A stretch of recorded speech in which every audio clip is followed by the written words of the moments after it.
What is good, YouTube? Quinn Wade coming to y'all with that hot news analysis on some of the biggest topics that's going on while the finals is taking a break right now. I'm just gonna give you all my analysis on what I feel and how I think about these certain things that's been talked about or has been confirmed. One of the things that has been confirmed is Steven Adams getting a 3-year, $39 million extension. I know people might look at that and say, man, that's a lot of money to give to a guy that's aging. He's 31 years old, so he's not that old. He does have a couple more years in him where he can be a productive player. He's a legitimate 6'11", 265. He showed in the playoffs that he can still rebound at a high level, even if he gets a lot of minutes, even if he doesn't, and he can still finish around that paint. Still, not the greatest free throw shooter, not the best guy out there for you, but like I said, most teams are already going to use him as a backup at this point of his career. So it's not going to really be a bad thing paying him that type of money. You look at the fact that he did get 6 rebounds a game against the Golden State Warriors, but he only averaged about 5-6 points per game. He's not going to be a guy that's demanding the ball or asking for the ball. He's just going to try to hit the floater or get a wide open dunk. If you don't pay attention to him in that dunker spot, at least he can hurt you. At least he can do something. Some players can't even do that. And at least he, for sure he can protect the paint a little bit too. I like Steven Adams. He's a hustle player. He's a muscle player. He's a physical guy. He's a workhorse. He's going to give you his all when he's out there on the court. And he's going to go out there and contribute to the best of his ability. But the contract is not that bad. They're not paying him that much money. This is actually a tradable contract too. If you do sign him to this, which they did, you don't have a problem of him being a guy that you have to keep unless he gets injured and his value goes down because of that. And he has been a little bit of a guy that has been injured lately. Other than that, if he's healthy and he's available on your roster, you're getting a hardworking player and a motor horse type of guy. So I like what he did. Unfortunately, they got beat by the Golden State Warriors in the first round. That was disappointing. Also, his final season, he ended up getting a 2-year, $25 million deal, which he signed with the Grizzlies, which ended up helping the Rockets get him on a cheap deal. And you add another year to that, it's going to be about 39 million ish anyway. So they paying him about the same.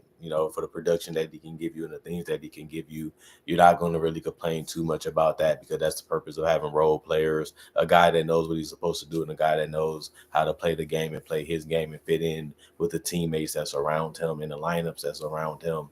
And that's all the coach can ask him to do. Another thing, Kevin Durant news is still going. The Spurs and the Raptors are still considered teams to watch for Kevin Durant. Some people saying he's going to New York. Some people saying he's going to the Raptors. Some people say he might team up with Victor Wembanyama and De'Aaron Fox in San Antonio. They're still waiting on a deal for De'Aaron Fox. He did get his surgery for his hand or his fingers, and he's going to be hopefully ready to go next season and give his all. We don't really have an update on Victor Wembanyama besides he's still healing, he's still resting. Hopefully he's available for the first game of the season and hopefully he can stay healthy for the majority of his career because he is one of the players that everybody wants to see and everybody wants to watch because he's so unique as a player and he stands out. But Kevin Durant goes there, that's going to be a tough team because you have so many guys that do the same thing. You trade those guys or consolidate those guys and get somebody that can score, space the floor, and can score in isolation and also play off the ball, and a guy that doesn't need the ball as much to be effective, but he can really give them another weapon that can fit with Wembanyama. I know Kevin Durant isn't the greatest defender.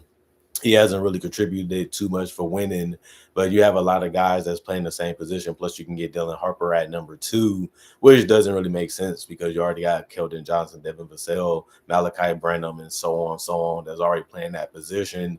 And now you have to develop another young guy while still not having enough time for him to be able to play. So you develop the best when you're playing, and if you're not playing, it's harder to get greater and better at the game. And I think that'd be something that might hinder a guy guy like Dylan Harper. But you also want to draft the best guy you can get if you can't trade the pick for something that matters. And I'm not willing to give up the number 2 pick for a guy like Kevin Durant because he's 37 years old and he's not really trying to sign the extension. He might sign the extension with the Spurs because they are a team that could be a championship team if they add him. So it makes sense to be committed to a team like that, kind of like with Jimmy Butler. Trade for me and I sign the extension if I feel like we can win. And he did that quickly with the Golden State Warriors. And they actually, like I said, beat the number 2 Rockets. And then Steph missed way too much time.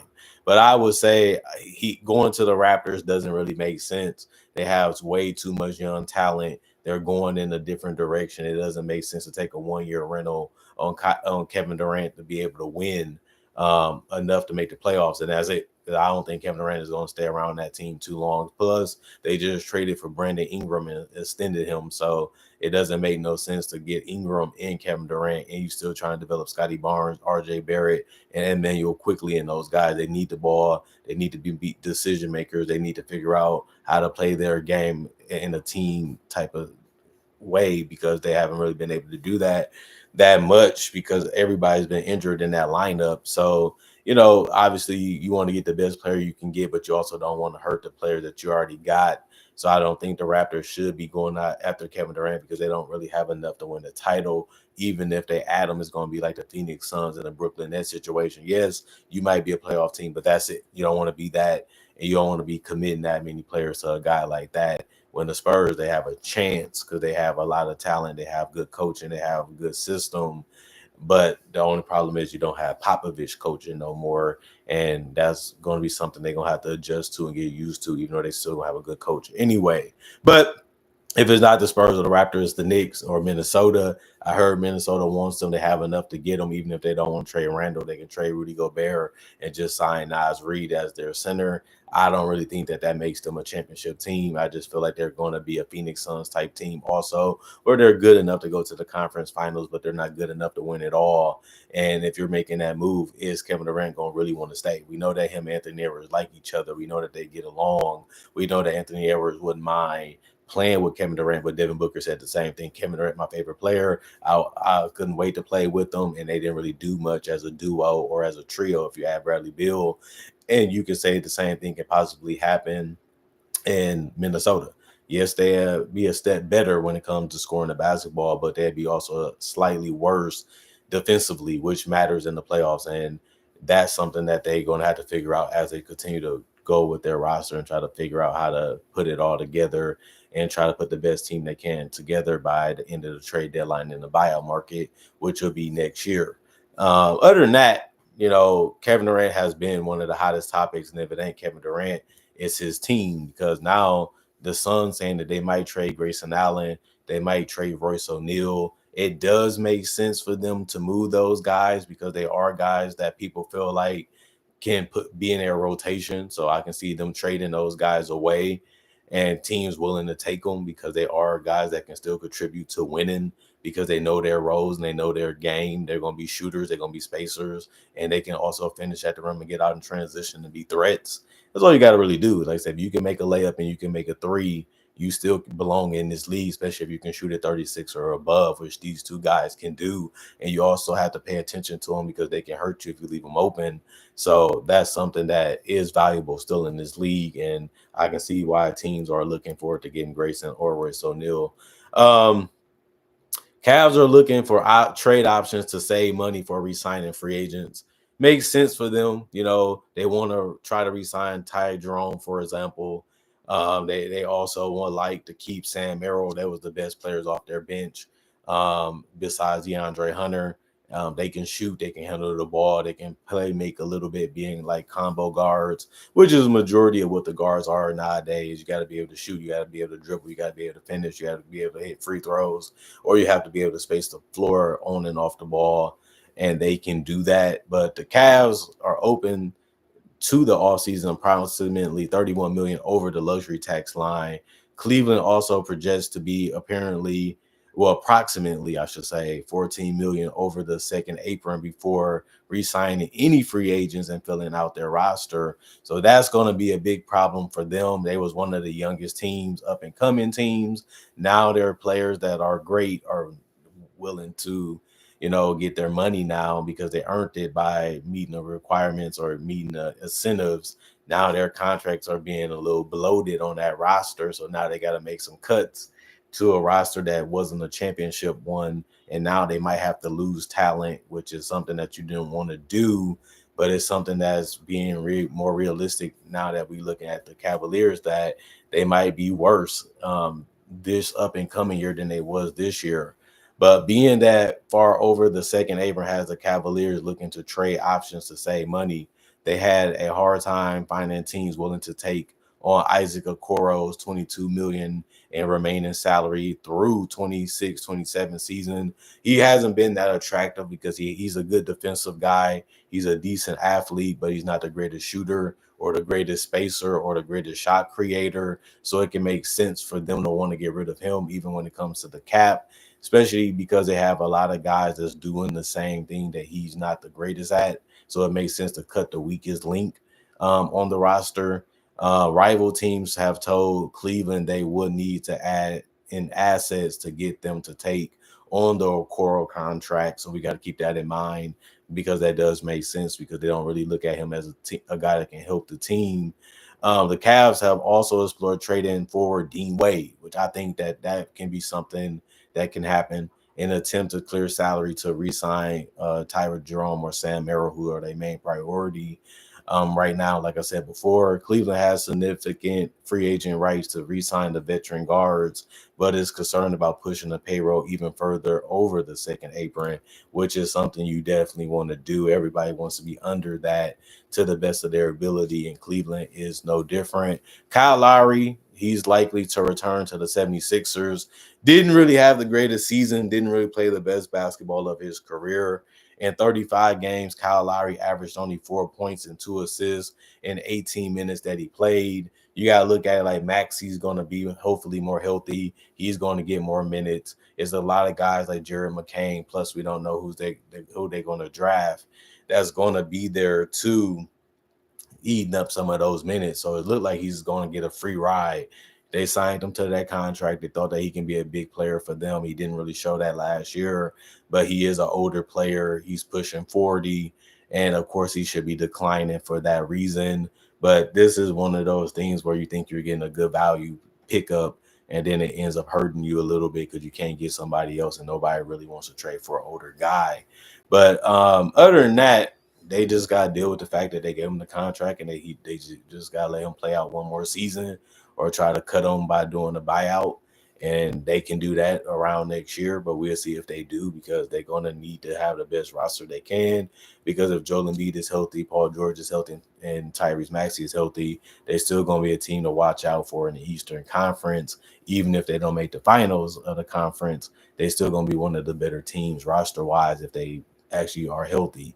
The Knicks still looking for a coach. They're meeting with Taylor Jenkins and Mike Brown. Obviously, Taylor Jenkins haven't had the most playoff success, while Mike Brown has been to the NBA Finals. He has been a coach of the year. He has been a great defensive coach. He has tried to find a way to mix up and change up the offense for the teams that he has coached lately, but he hasn't been able to get over that hump as a head coach. He still has an opportunity to do that. Taylor Jenkins still making a name for himself, still showing you that he's interested in being a head coach, and he has shown that he can get you to the playoffs. But can he do more than that? You don't really know until you get the roster. You don't really know until you get the chance to show what you can do with the team that you're on. You can say the same thing about Mike Brown. Mike Brown has a little bit more experience, but he always flames out. And Taylor Jenkins, he's just new to the game, so we'll just see if he's going to be able to convince them that he's the best coach for this roster. And if he is, then that's the one they go with. And if they want to go Mike Brown, we all respect him, but some people feel like he's not the guy to get you over that hump. He has to prove that he is, and he probably feels that he is, and he should. But other than that, that's that with the coaching. And like I said, other than that, they talking about Kevin Durant possibly going to the Heat. I don't see it. They don't have anything attractive enough to me to really want. When it comes to trade wise, if I'm getting Kevin Durant, like, what are you giving me? I feel like other teams can offer better for Kevin Durant, and I think that that's what they should do. Get the best trade that they can get. for a guy that is already basically ready to go. And that's how it should be anyway. The team showing to be trading to get better. They're not trading to get better. There's no purpose of doing it. And Clippers emerge as a possible Kevin Durant trade destination. That sounds a little silly, but anybody can say that they're interested. Do you have what it takes to really get the guy? Russell Westbrook also declined his 3.4 million option with the Nuggets. Some people think he's going to re-up. Some people say he might go to the Thunder. Like I said, it's going to be hard for him to go to the Thunder because they already got guys like Caruso that fits better and does better with the team that they have already. And do you really want to give it to an aging player that hasn't really shown that he can help you in the playoffs that much when you already have a roster that's showing you that they can basically be the best team for a couple years in a row, depending on what moves are made in the offseason and at the trade deadline? The Thunder is in a powerful position right now. We have to give them credit for that because, yes, they're only 2-2 in the finals and they still can lose it, but they're the youngest team in the NBA and has been the number one team in the Western Conference for 2 straight years. And that's tough to do, but that's something that they have already done. And next year can be the third year. So that's going to be interesting also. But other than that, that's the biggest news that I've seen. Try to give as much of my analysis as I can on all the biggest topics. The biggest news still is Giannis and obviously Kevin Durant. If those guys get moved, that's going to be huge for the NBA because they're just teaming up with another star to be able to try to find a way to get a championship before it's all said and done. They're both in their 30s. They both are still some of the best players in the world. And there's also going to be some other smaller players that's going to try to, move their needle as much as they can financially while still being a respectable player in this league. And other than that, it was just fun telling y'all that Steven Adams is that guy. He got paid right away. Then they didn't want to let him go. They wanted to keep him. And that just shows you that if you play your role and you know your role, you can be successful. You can be paid generationally just for doing your job. And sometimes you just got to focus on that instead of being something you're not. And he's a guy that figured that out. Right. So other than that, I'm going to say comment, like, subscribe, share, hit the notification bell for more analysis. And if you're new to the channel, I do conversation videos just like this and various NBA only topics. I also do breakdowns with real footage of legends, current legends, rookies, and also future stars. I also do mock draft and draft coverage. So if you love that type of stuff, I got over 3,000 videos already on my channel. Plus, I upload videos each and every day that I'm living to always give this channel something to watch and be entertained and be looking forward to something. And that makes the channel very special. And that's a 50-50 reason why the channel is still around, because I make the content that you guys want to see and you guys loving the content that I make. And if you're new to the channel, all I can ask you to do is really do some research on this channel, and you will see that this is the channel you really want to be a part of and you really want to enjoy, especially if you're an NBA or a basketball fan. Other than that, thank y'all for appreciating the content that I put out. Thank y'all for continuing to watch and making time for me. And thank y'all for continuing to support the channel in the past or now or even in the future, because any support is good support. And like I said, I do everything on my own on this channel. So it is fun to see you guys loving the channel for what it is and continuing to want to watch. And if you guys don't have any questions, and if you guys don't have anything to ask me, or if you guys don't want to write anything, I'm just going to wrap up the video and say thanks for watching. Thanks for enjoying your weekend and letting me know about it. And if you didn't, you is your right. You have the right to remain silent on that. Other than that, more stuff that's coming up is the playoffs, more finals coverage, more draft coverage, obviously summer league coverage, preseason, season previews. The rest of the year is still going to be going strong when it comes to this channel. The goal is to have a better year than 2015, and we're going to try to do that this year with 2025, as it's a 10-year anniversary for this channel having a great blueprint of what type of content needs to be made and what needs to be put out for this channel to be successful. And I created my own, but it was fun to be able to stick to it and see that people still love and enjoy what I do and how I do it still to this day. And I'll just look forward to making more content for you guys. Other than that, I'm going for now. Y'all stay blessed up. Y'all continue to get your rest, your leisure, and continue to focus on what you need to, focus on to get things done, and stay as positive as you can and stay as happy as you can in this world that can be very evil and very crazy sometimes. And we all know that, but we got to have our right frame of mind to get things done and stay ahead of things and not get behind or get in trouble or put ourselves in bad positions. Other than that, that's all I can ask for y'all to do is stay blessed up. And that's all I want for y'all. Y'all keep me happy. Y'all keep me coming back. And I keep doing the same thing for y'all. And that means we're a big, happy family. And we just need to continue that to the best of our ability. Other than that, I'm going for now. See you guys tomorrow with more analysis. Peace out.